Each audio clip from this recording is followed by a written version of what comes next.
to the Audionals show. Based. Based. B1. B. Based. Based. Based. B1. B. Based. Based. B. Based. B1. B. Based. Based. Based. B1. B. Based. Based. Based. B1. B. Based. Based. Based. B1.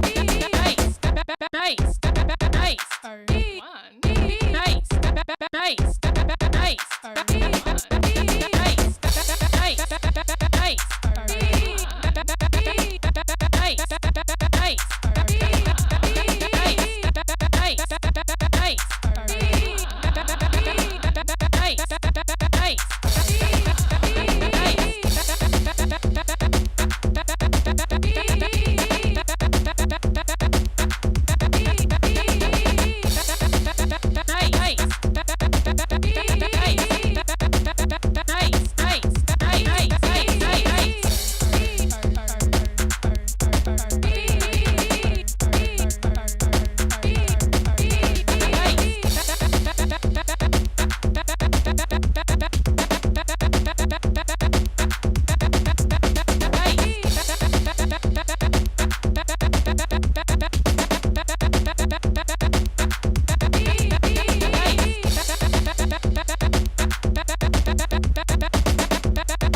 Based.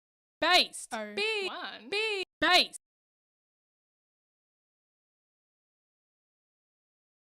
Oh, where's my microphone? There it is. Ah, yes. So that's welcome back to another episode of the Audionals show. That was the very first Audionals 2.0 song that we launched a couple of weeks ago, and yeah, it's been a hell of a long journey actually getting here. It's been building this stuff for over a year now, and it's really great that it's kind of finally the technology's there. I'm quite tired tonight because I've been working a lot this week trying to pull off the latest addition to the sequencer, which I'll show you in a bit.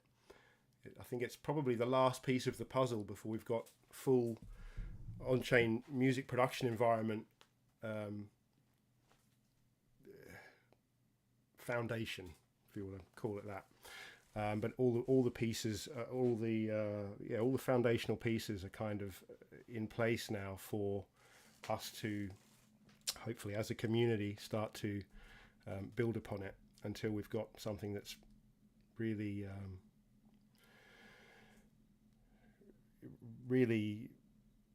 equal in its utility to non-on-chain music production environments. All the plugins, all the VSTs, all the synthesizers, they can all be here. It's just going to take a little bit of effort among people once I think they sort of cotton on to what this is, what it means, the protection it provides musicians perpetually by working in an on-chain environment. We're not just talking about tokenizing music here, tokenizing your rights to it, which is definitely, there's something to be said for that, for legacy recordings, but really to have the full rights of the creator working in an on-chain environment is the only place that guarantees that. That was the first song that we put out. There is another which I might play now, the second one, called Freedom to Transact. I'll just play that one for you and then I'll show you what I've been working on the sequencer. Let's have a listen. Freedom to Transact by Ash Nightstone. The freedom to transact is the freedom to be. It means I don't need your permission to do as I please and just be me. It's a freedom that we should all have. Without any conditions we have no say in. There shouldn't be any strings attached or any rhetoric about it being a sin. It's a freedom that allows us all to be equal in a manner that is profoundly meaningful. And for that reason they tell us it's dangerous. They say there's no way for it to be purposeful. When others don't want us to have this freedom, we have to stop and ask why. We have to ultimately see that it's about control and that their so-called protection is a lie. This is the ultimate freedom, the most significant one. All others are built on top of this, and without this, no other freedoms can be won.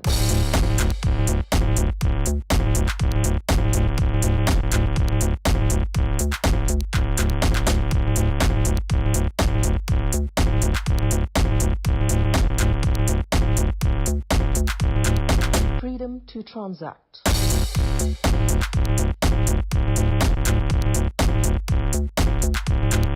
Freedom to transact.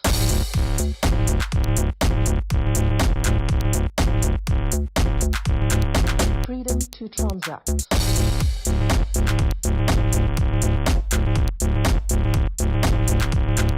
Freedom to transact.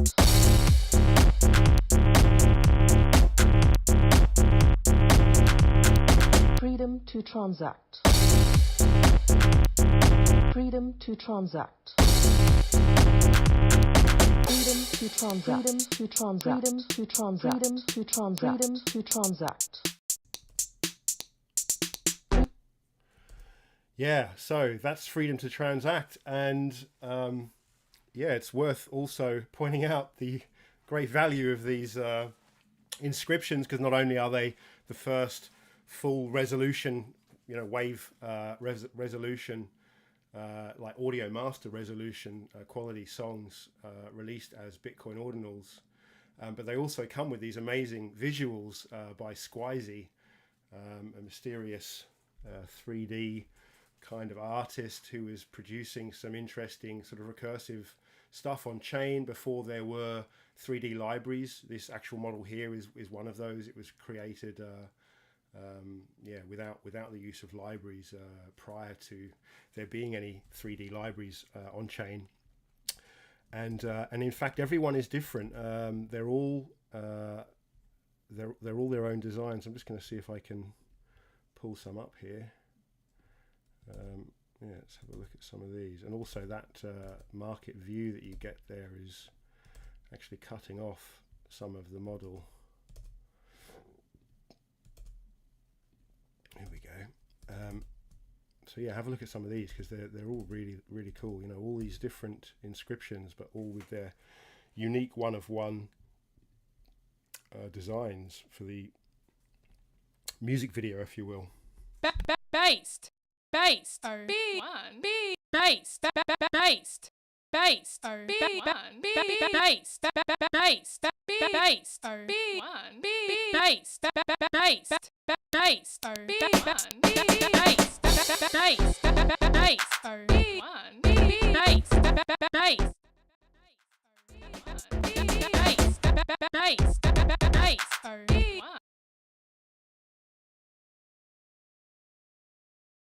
Yeah, because of the way the code works with them, they're all listening to the notes that are being played by the song that they're representing. So they're reacting to the sound, and they're all reacting in a unique way. I think because if I play one, all of them can hear the other one playing, so it triggers them all to sort of do their show, even though just one is playing. So I should be able to flick through the tabs to sort of show you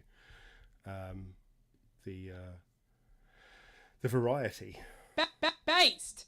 Based. B1. B. Based. Based. Based. B1. B. Based. Based. Based. So that's one of them. B. There's another one. Based. Based. B1. B. Based. Based. Based. B1. B. Based. Based. And then another one. B1. B. Based.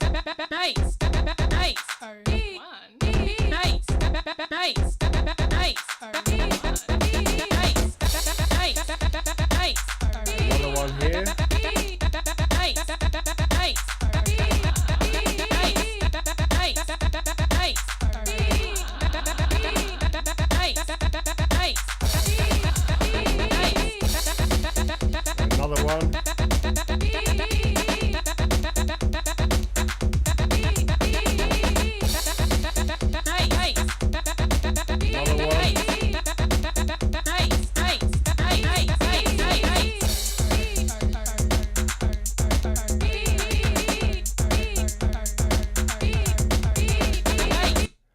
yeah, it's super cool. There's just a lot of all these unique one-of-one visualizers, and the song all packed into these tiny inscriptions.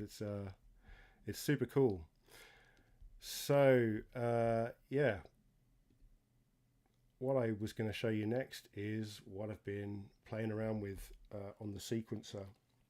So the sequencer itself is just here. So this is the Audional Sequencer. So it's like a very simplistic version of what you might have seen like Logic or Ableton, or it's probably a bit more like Fruity Loops, something that you're playing with loops in. But it's like each of these buttons is a step in 64 steps through a 4-bar loop. So this will just loop over and over, and if I decide that I want to program a kick, I can go and select an Audional sample, and these are the OB1s, the collection. Let me just show you that quickly. The OB1 collection is the how I have packaged up the Audional 2.0 audio files. So it's base 64 text encoded into HTML files with an amazing, to be part of an amazing art collection with a twist. Art that you can actually play. Not only can you play it, but generations of people in the future will want to play it. They're going to want to reuse these works of art because of the magic properties that they hold, which is because they hold these sounds.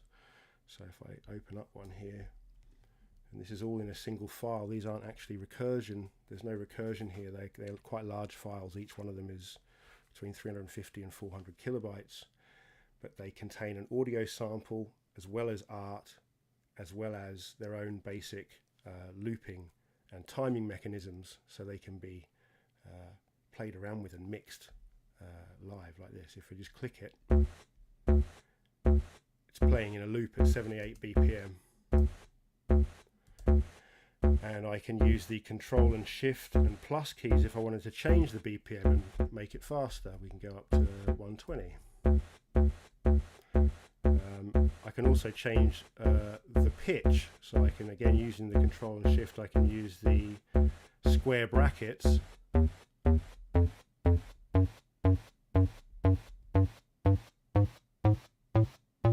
to change the pitch. And then I could also use the plus and minus keys to double or halve the scheduling.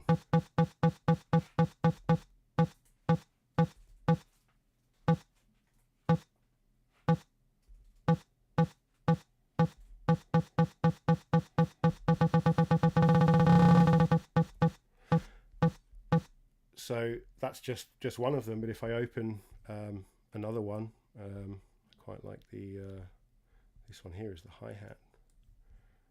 So I can set this playing. I need to put the hi-hat into the same tempo.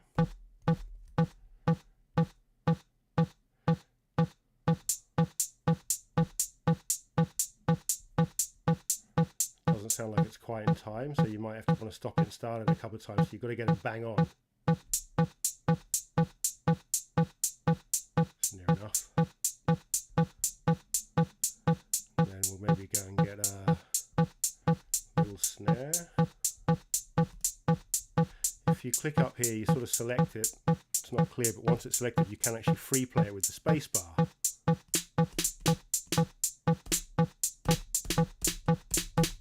If you're doing it live.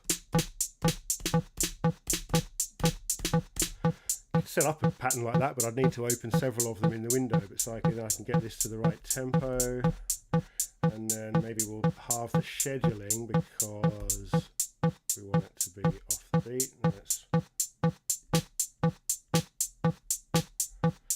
And then we could go and get, I mean, you could get like another one of the same. And again, remember, we're just doing this in tabs. There's nothing, there's no arrange window here or anything. I'm literally just opening these in separate tabs in Magic Eden. So I've got a second version of the bass here, and we could tune it.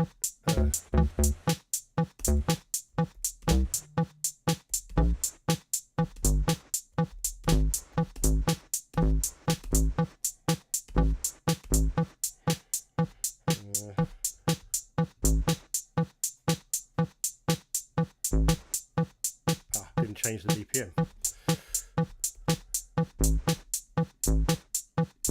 Right.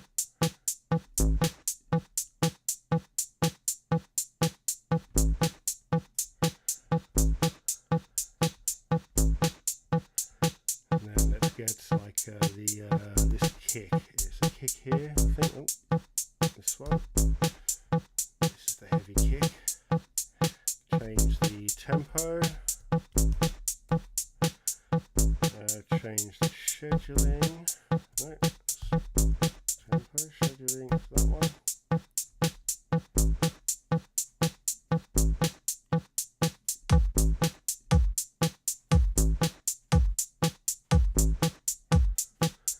And then maybe go and grab, there's a couple of different bass sounds in here. There's like this guy here.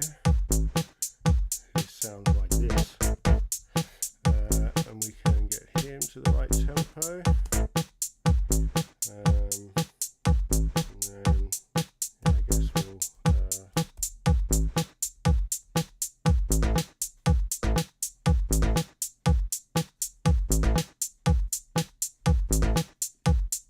and then let's get the clap. Let's get the clap.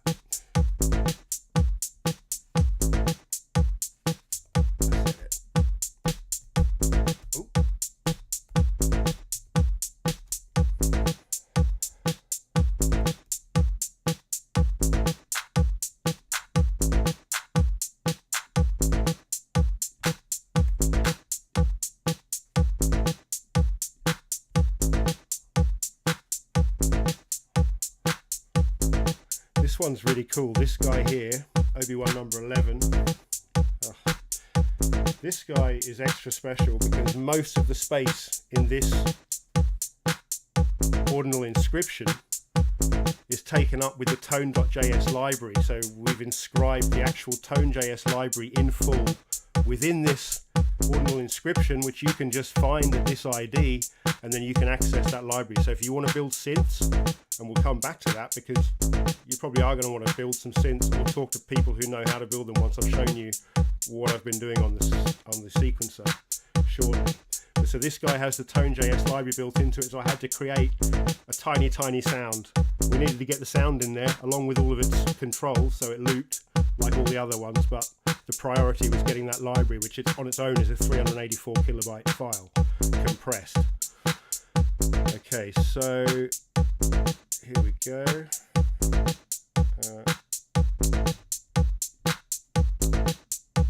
I've got to do the BPM. Did I do that?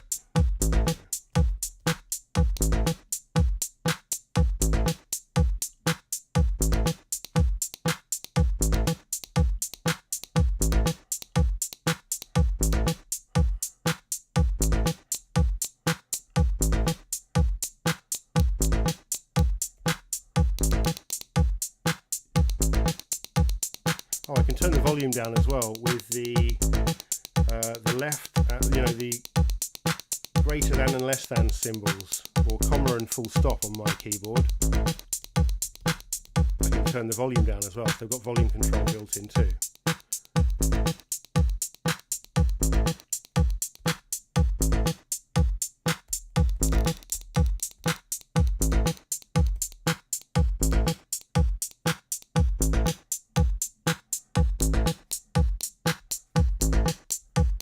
What else we got in here? We've got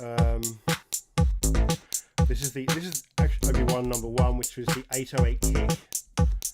Again, all of these are wave quality. They're all large audio files, so the quality of the songs that you produce and then can distribute on chain are master quality audio, not MP3, certainly not compressed in any way. BPM.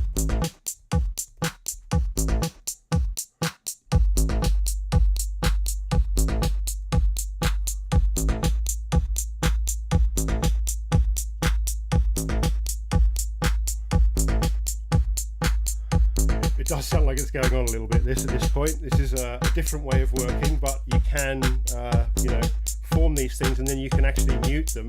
So you could build a song up. Let me just get the snare in here, for example, just so it gets a bit so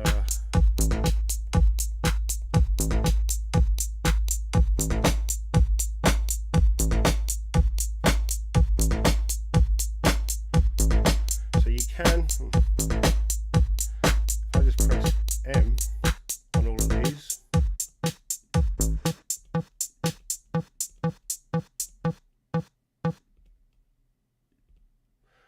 so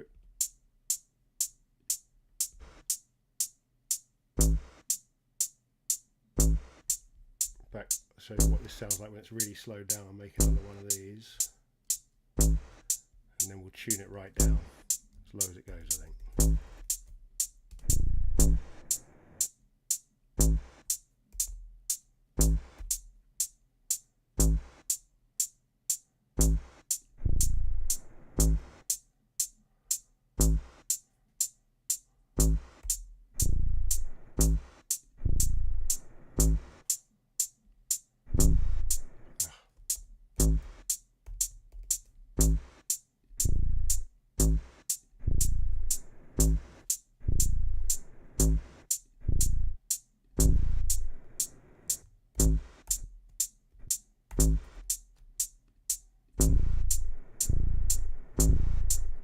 Yeah, I'm really I'm going down a bit of a hole here.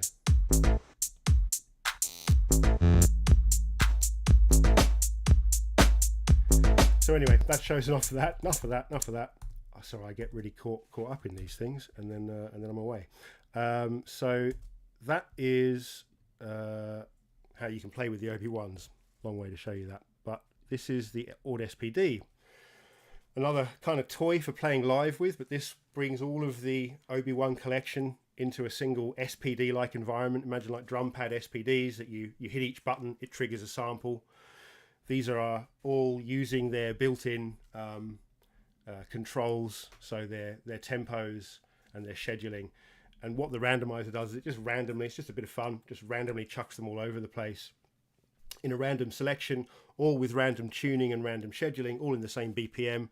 Does make it a lot easier for changing the BPM, because if, for example, I wanted to work in 120 here, I just hit 120, and now all of them have moved to 120. So now I haven't had to go through each individual tab like I would have to do in the other way. And so, but it's very random as to what you end up with.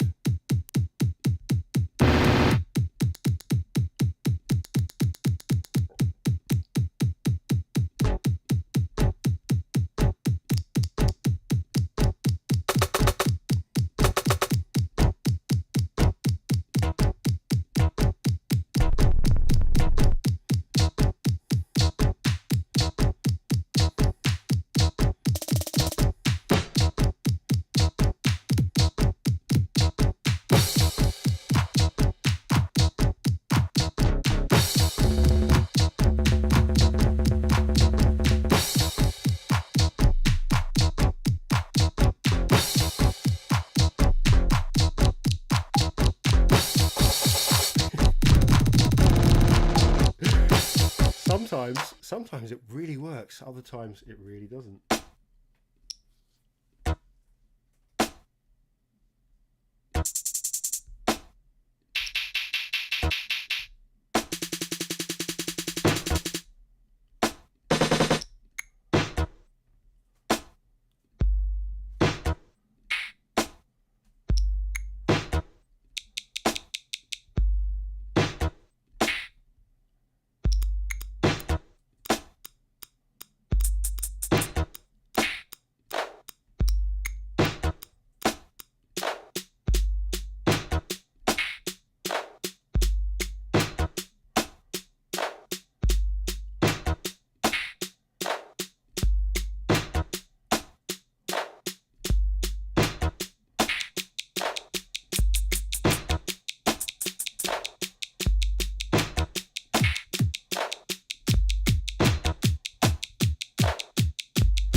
I'm doing it again, aren't I? Getting carried away. Right, let's get back to the sequencer. Right, so on the sequencer, what is going on in the last week is I have been adding something that I built ages ago, which I did inscribe a version of it. Can I find that for you? Synth. Let's see if I can find that quickly. Audional synth. Did I put it here? I don't know if I can find it now. I should have been more organized about that. But anyway, I inscribed a synth a while ago, and then I thought what I'd do is get that synth. Oh, here we go. So this was the original synth. I don't know when exactly it was that I inscribed this. Have a look in here. Oh, hang on, need that, don't I? So it's 35 million.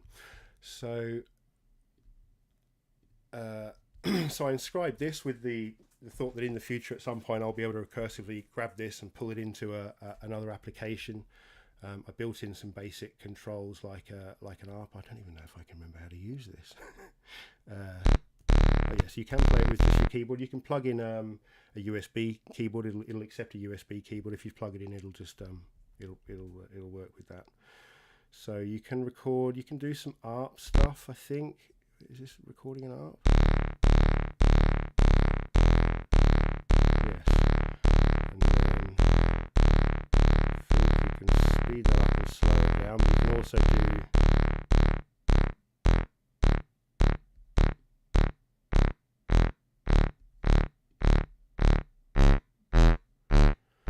I designed it to be a bit like my MS-10, my favourite analog keyboard. Gave it a few different classic wave shapes, and then a few of these envelope settings, so you can play around with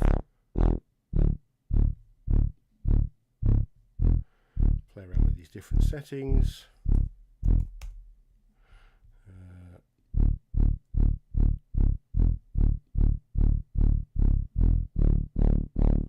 So the idea was that at some point I'd be able to kind of automate it, so that you could at least create synth parts. But you know, now I've taken it kind of a step further, which is getting it into the sequencer, getting it integrated into the sequencer. Have actually built a new version of it that is a little bit better. So for anyone who hasn't seen the sequencer, you can just use the load button here and you can load a couple of presets. We're going to get a load more presets in here, so it'll be a bit more fun to play with presets with yeah, lots of interesting sounds. But this is the based song in its raw format, and then the freedom to transact as well, which you can hear here. And you can also, whatever you're doing in here, if you open a project template like this, you can just go along here, use these pattern buttons to set up a beat. This will automatically sort of set up some, and you can move it to the side, move all the steps to the side using this arrow on the side here.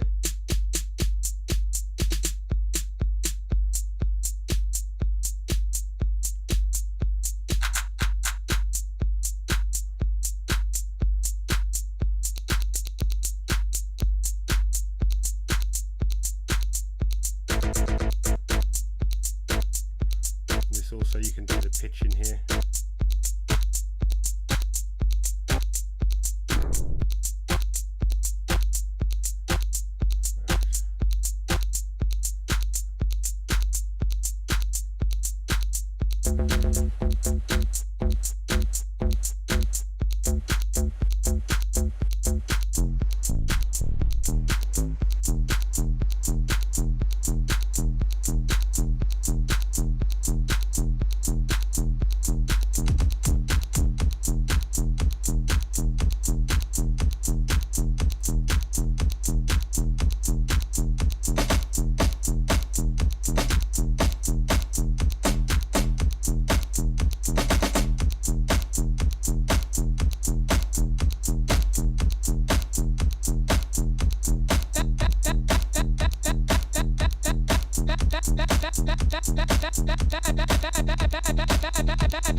yes, we've got some reverse in there. Right clicking on a step button will play its buffer in reverse. Again, this will all just be replicated by the player on chains when you want to actually release into the song.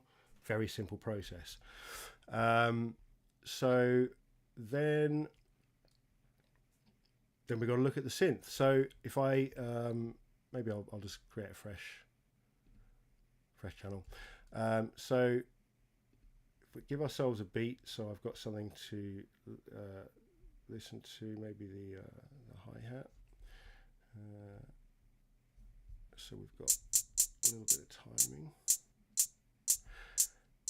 Okay, and then if I right click on the channel button, oh hang on, am I in the wrong, what's going on here? I am, okay, so I need to go into the, this is the current working version, but now that I've added the synth and pitch, we've got a different, bear with me, just got to open this guy. Okay, so this is the version that I've kind of got in production, in development at the moment. So right, now when I right click here, we've got load synth. The main thing about this is, yes, I've created a synth to put in here, but what I've really been trying to build this week is a way for anyone to drop their synth in. I've just been trying to create a kind of generic way to drop my synth into a box, if you will, that will then allow it to load into the sequencer. It can operate through MIDI. It's got MIDI, you know, language built into it for saving its files, but also what I've built in is the ability, you know, everything that you record is just automatically recorded to an audio buffer. So you can, you know, treat it like all other audio. You can reverse it, you can pitch it, you can do all the things that you can do. So you can set up, do everything that you would do with the keyboard, but then you've got these additional controls, which I can only really apply once I've turned it into an audio buffer.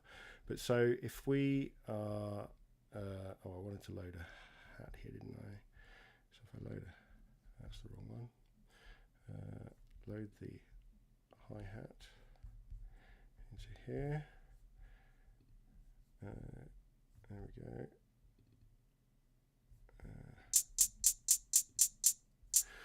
And then, oh, I haven't got the keyboard plugged in. I guess I could do it on here. Can I do it with these? No, I haven't got that. Right, 1 second. I have to plug the USB keyboard in. Oh dear, I'm going to have to unplug my microphone and everything. How poorly organised am I?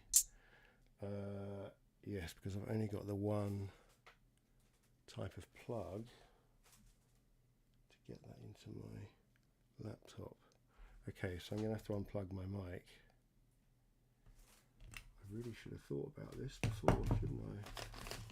Because I've lost all the converters for converting the old USB to USB-C. There's so little, I keep losing them. And I feel like if I unplug you now, that I might never come back.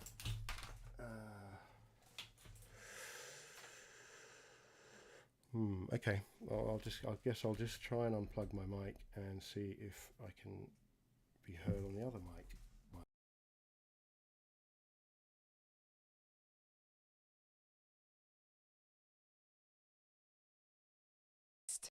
Based.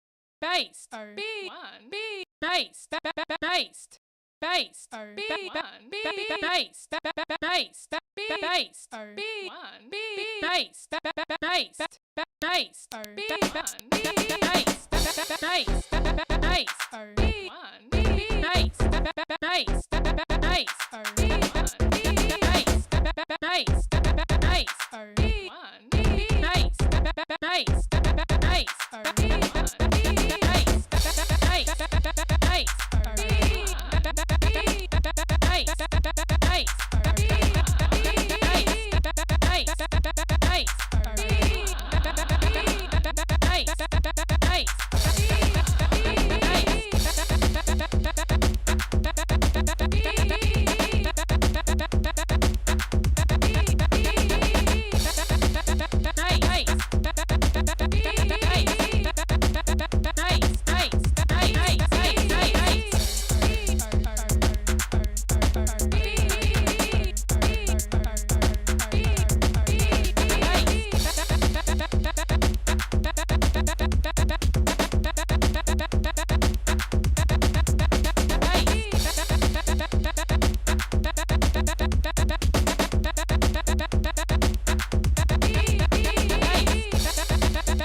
B1 B based based based B1 B based based B based B based based based B1 B based based based B1 B based based. Oh dear, sorry, that was a real cut to the commercial moment while I frantically rummaged around my studio to try and find the right cable, because I can't have my microphone and my USB keyboard plugged in simultaneously. But I failed, and I didn't find the thing I'm looking for. I may have to save the full reveal till next week. I'll have a little see what I can do in this restricted environment, because I know I can play notes like this, so I could try and just do a bit of a recording like this with one button. But obviously you've got all the same sort of controls here, and then what we can do is we can, in fact that probably may have triggered the recording, there's definitely some bugs in here, so if I set that playing and then record, so if I then go up to the trim window here, no, that hasn't worked. Am I doing something wrong here? Let me just restart this. Right, so load the synth. It can't read this button. I haven't set it up to record from this, so I will have to wait. I don't even think I've done a recording of it, but you just have to imagine how cool it is. But you can, in effect, you can load up 16 different synths on here, each of them with their own sounds. You know, so one with a square wave, one for the bass, one for the lead. I've put a sine in here as well for some sort of cleaner sounds. That didn't sound very clean. Maybe that button also isn't. Oh, I can turn this. What can I do here? Yeah, we can go up high.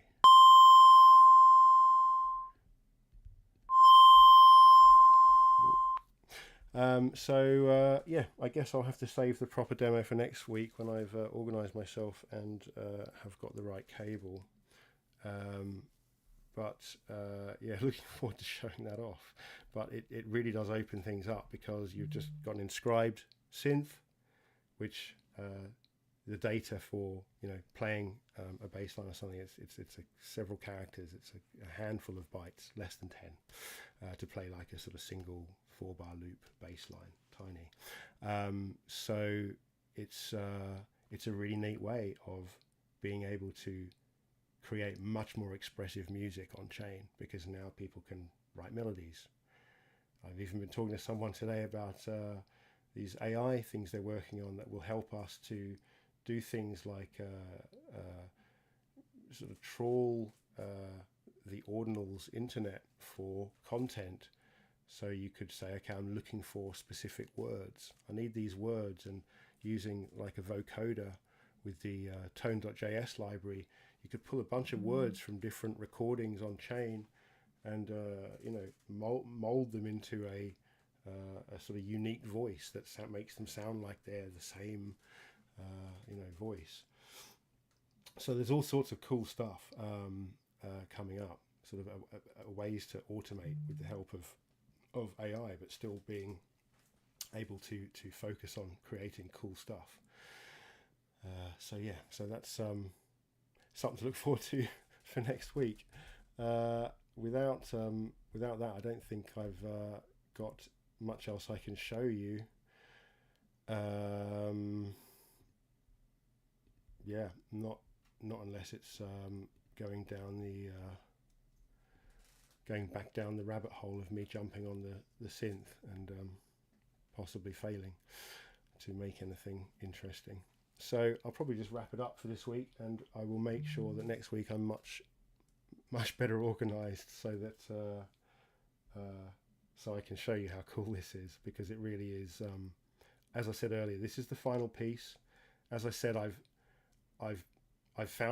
been building a way. It's like a generic way to build my own synth into the program in a way that hopefully other people can just take a couple of notes from the it's all open source, all the code on the repo, so anyone can go and get stuck in there. But we'll hopefully have just a way to just plug in your own stuff, and then just with a couple of instructions on how to kind of tie them in, you can go into GPT and create your favorite synth, and then bring it into the sequencer and write a song with it, and then inscribe that song. And now you're working in the new Web3 environment that Audionals paves the way for, which is this unbroken chain of creativity and rights in perpetuity.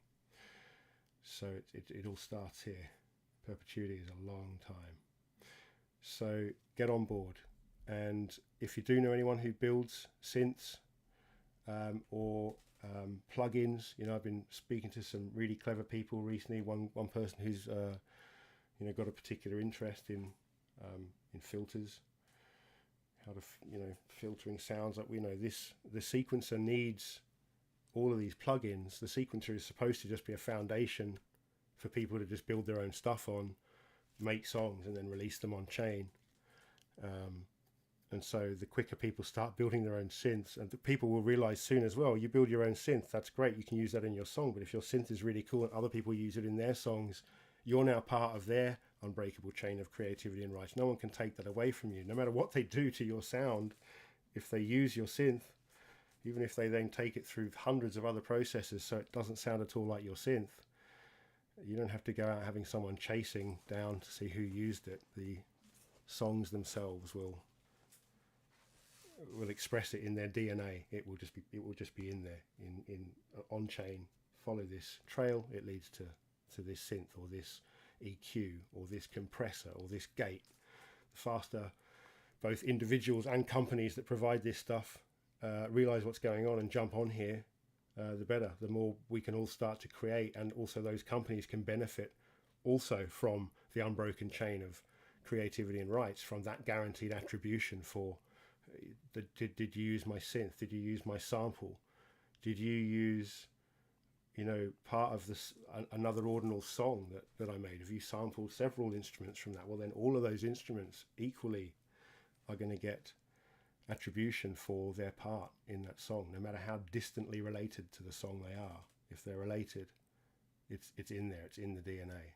You don't have to reverse engineer anything. It will just push a button and the song will tell you every single, possibly thousands of addresses that are associated with its total production, writing, samples, mixing, mastering. It can all happen on chain. So let's get it moving. Let's get things moving. We just need content. We need people jumping in doing this, people just experimenting. If you do know people who are building synths, put them in touch.